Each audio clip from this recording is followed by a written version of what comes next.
Hi food lovers, மீண்டும் உங்கள் அத்தனை பேரையும் லக்ஷ் போஜனாவிலே சந்திப்பதிலே மகிழ்ச்சி. இன்னைக்கு என்னன்னு கேட்டிங்கன்னா ஒரு அடை. பட் இந்த அடையோட ஸ்பெஷாலிட்டி என்னன்னு கேட்டிங்கன்னா, அடைக்கு நம்ம அரிசி சேர்த்து செய்வோம். அரிசி சேர்க்காம ரவை சேர்த்து ஒரு கிறிஸ்பியான ஒரு அடை ஃபென்டாஸ்டிக்காக இருக்கும். மார்னிங் நீங்கள் பிரேக்ஃபாஸ்ட்டாக இருக்கலாம், இல்லை நைட்டு டின்னருக்காக இருக்கலாம்.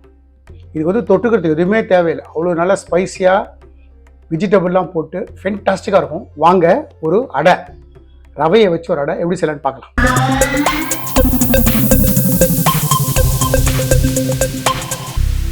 இது என்னோட மெஷர்மெண்ட் 125 ml, அரை கப்பு.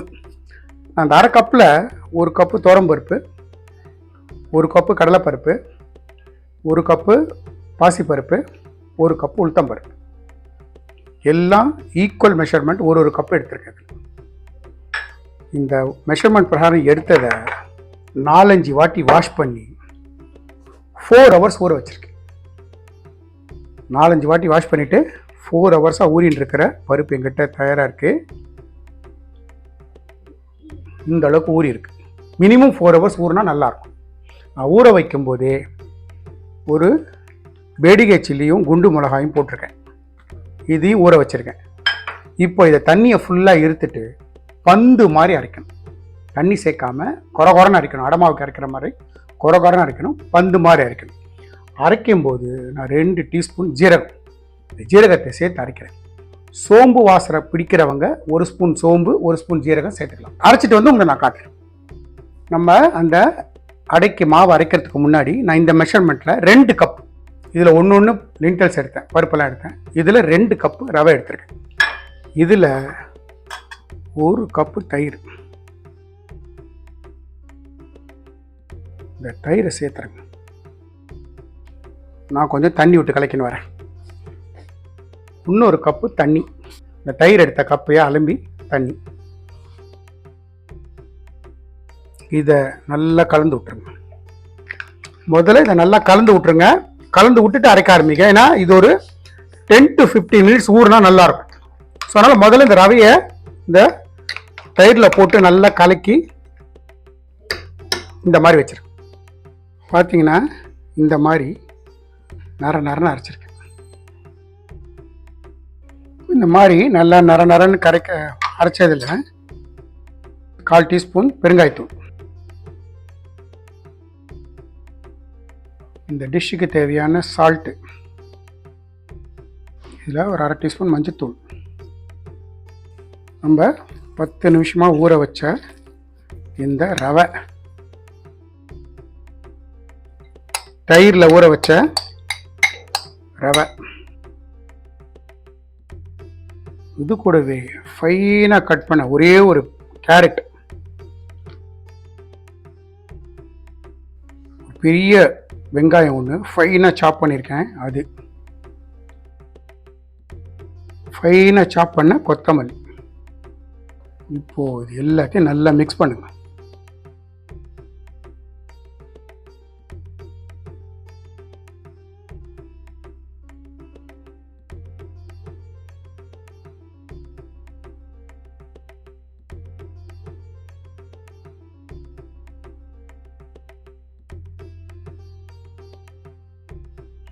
நம்ம இந்த ரவை ஊற வச்ச போல் இருக்குல்ல, அதை அலம்பி தண்ணி சேர்த்துக்கிறேன். நான் கெட்டியாக அடமா பரத்துக்கு பண்ணிகிட்ருக்கேன். நீங்கள் இதை இன்னும் கூட தண்ணி விட்டு தோசைமா பரத்துக்கு பண்ணி தோசை மாதிரியும் வாக்க முடியும். நான் இப்போ வாக்க போகிறது ரவை அடை மாதிரி வாக்குறேன்.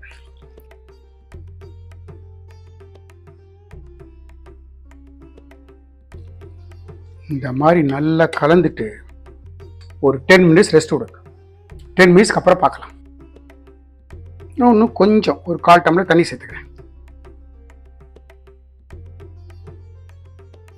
நம்ம வெங்காயம் கேரட்டு அரைச்சதுக்கப்புறம் சேர்த்த எல்லா பொருட்களும் போட்டு 10 நிமிஷம் ஆச்சு. ஸோ இந்த கன்சிஸ்டன்சிக்கு நல்லா கலரி வச்சுக்கோங்க. இப்போ என்ன பண்ணுறேன், ஸ்டவ் ஆன் பண்ணுறேன். சின்னதாக ஒரு அயன் கடாய் வைக்கிறேன்.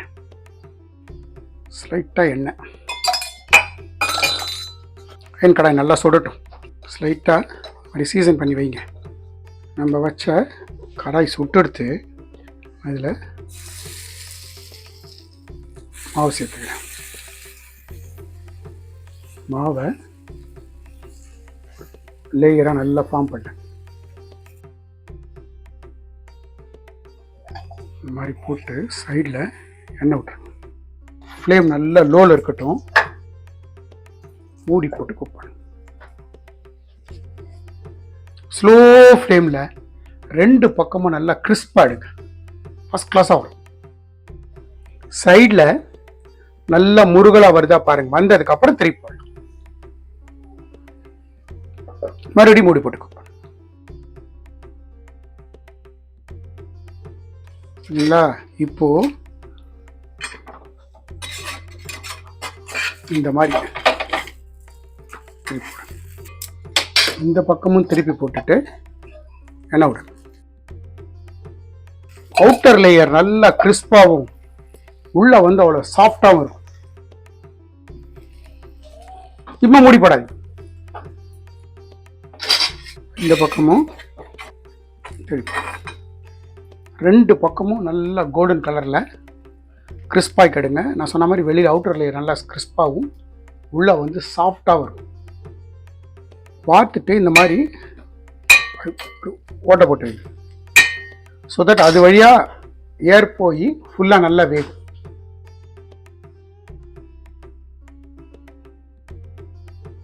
பார்த்தீங்களா? நம்மளோட அடை ரவையை வச்சு செஞ்ச ஒரு அடை அரிசிக்கு பதிலாக தயார். கொஞ்சமாக எண்ணெய் விட்டுக்கோங்க. இந்த மாதிரி ஆனியன் வச்சு நல்லா அப்படி தொடச்சி விட்ருங்க. மறுபடியும் மாவை நல்லா ஒரு வாட்டி கலந்து விட்டுண்டு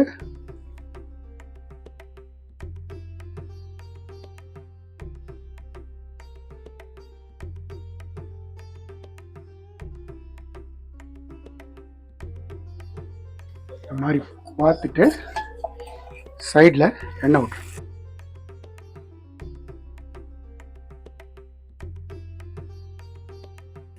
மூடி போட்டு குக் பண்ணு ஒரு ஃபியூ மினிட்ஸ். இப்போ மூடி எடுத்துட்டு இந்த மாதிரி ஸ்லைட்டாக குத்தி விடுங்க. இந்த மாதிரி குத்தி விட்டுட்டிங்கன்னா கீழேருந்து ஏர் போய் உள்ளுக்குள்ளே நல்லா வேகும். இப்போ என்ன பண்ணுங்க, மூடாது, ஓப்பன் குக்கிங்கே பண்ணுங்க. இதை இந்த பக்கம் அடுத்து இருக்குங்களா? இப்படி வந்துருக்கு பாருங்க. இந்த பக்கமும் ஸ்லைட்டாக எண்ணெய் விட்டு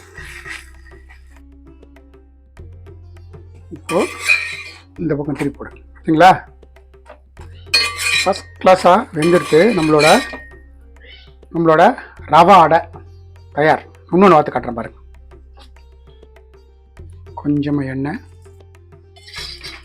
லைட்டாக சீசனிங், ஃப்ளேம் வந்து கம்ப்ளீட்டாக லோலியே இருக்கட்டும். மாவு ஒரு வாட்டி கலக்கி விட்டுக்கோங்க. நான் வந்து பண்ணியிருக்கிற குவான்டிட்டி பார்த்தீங்கன்னா ஒரு 7-8 பேர் சாப்பிட்ற மாதிரி பண்ணியிருக்கேன். மிச்சம் இருந்தால் நாளைக்கு யூஸ் பண்ணுற மாதிரி. ஸோ உங்கள் குவான்டிட்டிக்கு ஏற்ற மாதிரி நீங்கள் கூட குறைச்சி இந்த பருப்பு ரவையெல்லாம் கூட குறைச்சி சேர்த்துக்கலாம். சைடில் எண்ணெய் மூடி போட்டுருங்க.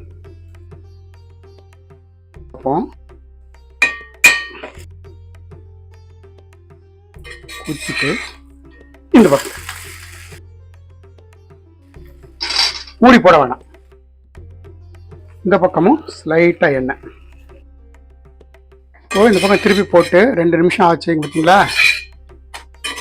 நம்மளோட ரவா அடை ஒரு அட்டகாசமான ரெசிபியில் அஷ்யூரியூ மறுபடியும் செய்வீங்க. ரவையை வச்சு நம்ம செஞ்ச ஒரு அடை. மேலே வந்து வெண்ணெய் போட்டிருக்கேன். வெண்ணெய் அடை வெல்லம் அல்டிமேட் காம்பினேஷன். ஸோ நீங்கள் எந்த மாதிரி இன்க்ரீடியன்ஸ் போட்டு அதே மாதிரி செய்யுங்க. நம்ம ஒரு எபிசோடில் வந்து ஸ்ப்ரிங் ஆனியனை வச்சு ஒரு சட்னி செஞ்சோம். இன்றைக்கி அந்த சட்னி இது கூட காம்பினேஷனாக செஞ்சுருக்கேன். Fantastic recipe. ரெண்டுமே ட்ரை பண்ணி பாருங்கள். எந்த மாதிரி இன்க்ரீடியன்ஸ் போட்டு எப்படி செஞ்சோனோ அதே மாதிரி செய்யுங்க. எனக்கு கிடைச்ச எக்ஸ்ட்ரா ரிசல்ட் உங்களுக்கும் கிடைக்கும். இந்த வீடியோ பிடிச்சிருந்தா லைக் அண்ட் ஷேர் பண்ணுங்கள். உங்கள் ஃபேமிலி அண்ட் ஃப்ரெண்ட்ஸ்க்கு வந்து ரெக்கமெண்ட் பண்ணுங்கள். மறக்காமல் நம்ம சேனல் வந்து சப்ஸ்கிரைப் பண்ணுங்கள். அப்படி சப்ஸ்கிரைப் பண்ணும்போது பெல் ஐக்கானை கிளிக் பண்ண மறந்துடாது. நம்ம லக்ஷ்மோஜனா சேனலுக்காக ஒரு வாட்ஸ்அப் குரூப் கிரியேட் பண்ணியிருக்கோம். நோட்டிஃபிகேஷன் ப்ராப்ளம் சால்வ் பண்ணுறதுக்காகவும் இன்ட்ரெஸ்டட் பர்சன்ஸ் இன்க்ரீடியன்ஸை பார்த்து சமைக்கிறதுக்காகவும் ரொம்ப யூஸ்ஃபுல்லாக இருக்கும். இன்ட்ரெஸ்டட் பர்சன்ஸ் டிஸ்கிரிப்ஷன் பாக்ஸில் லிங்க் இருக்குது, ஜாயின் பண்ணிக்கோங்க. தேங்க்ஸ் ஃபார் வாட்சிங் my all videos. Lakshman signing off from Lakshmojana.